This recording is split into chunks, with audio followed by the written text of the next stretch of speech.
Hi guys, welcome to my channel. My name is Scarlett. This is part 2 of how to design a training program for maximum muscle hypertrophy. And today we'll be talking about if frequency is important for designing a training program at all. And we'll be going through the scientific research. And if you're interested in part 1 of this series, then check it out on the description box below. I'll be linking it. So yeah, let's dive right into it. And last but not least, the other important factor that I want to point out is the frequency of your training. So how many times a week should you train a particular body part is a good question. For this one, I looked at several papers. They found out that frequency is neglected more than the sets. So people would do lots of sets and would somehow neglect frequency. But actually frequency could actually be even more important than the number of sets you carry out. So how many times you train per week can be an important factor. This one is also a review by Schoenfield et al., which is the well-known author as I talked about before.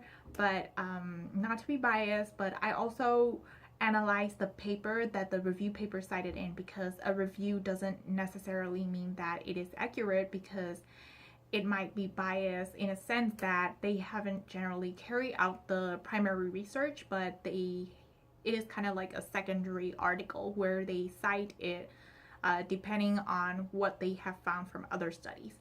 So for this one of the studies that was cited in this paper, it was a study where they made a comparison between the 3 sets versus the 6 reps. And they did it comparing between the younger people and the older people.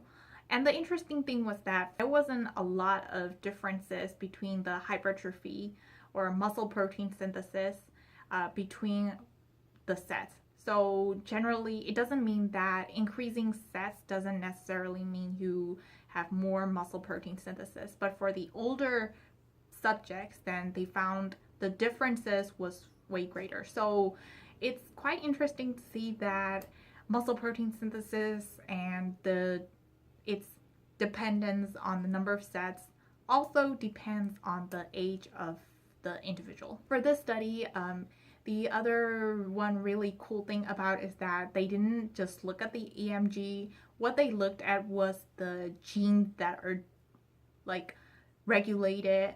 They use immunoblotting to detect the genes that are upregulated because of the exercise training that the subjects had to go through. And the genes that they looked at was rapamycin, mTOR, eukaryotic initiation factor binding protein. Sounds really fancy, right?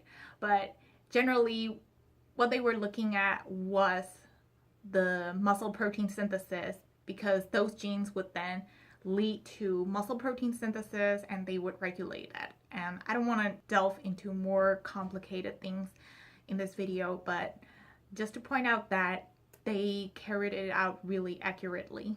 Like they used such high instruments, like they went really deep in finding out more about the muscle protein synthesis. So going back to the review that I talked about earlier, the point is that no matter how many sets you are training in, there is like a certain threshold where increasing the number of sets doesn't necessarily mean you will get more gains. So the rest beyond that threshold point would be regarded as wasted sets. So what you can do is you could train a certain body part in different times of the day. For example, you could train legs in the morning and then like maybe rest for a while, eat, and then go back to training in the evening again. So I know it doesn't sound really efficient, but the point is that frequency of your training really does matter when planning a good training routine. And you can see that frequency is somehow similar to the protein balance. This analogy is where there's like a threshold where up to that point, increasing protein intake would lead to generally more muscle gains, but beyond that wouldn't like make you have more gains. And the other thing that you could do is to incorporate full body routines into your training.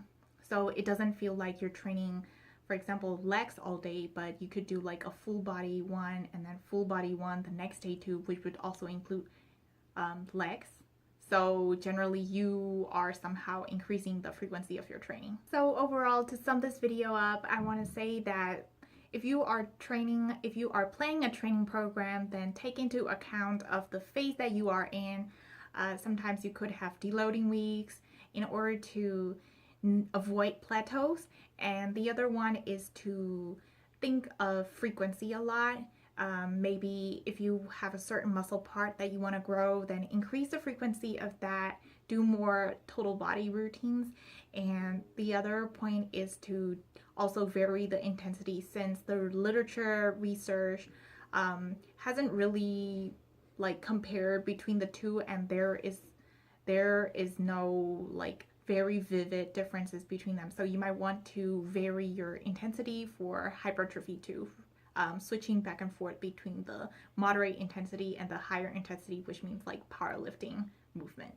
So yeah, thank you so much for watching. I hope you enjoyed this video, and I hope you find this so helpful and informative. And I tried to make this really comprehensive as much as I can. And if you enjoyed this video, please give it a thumbs up.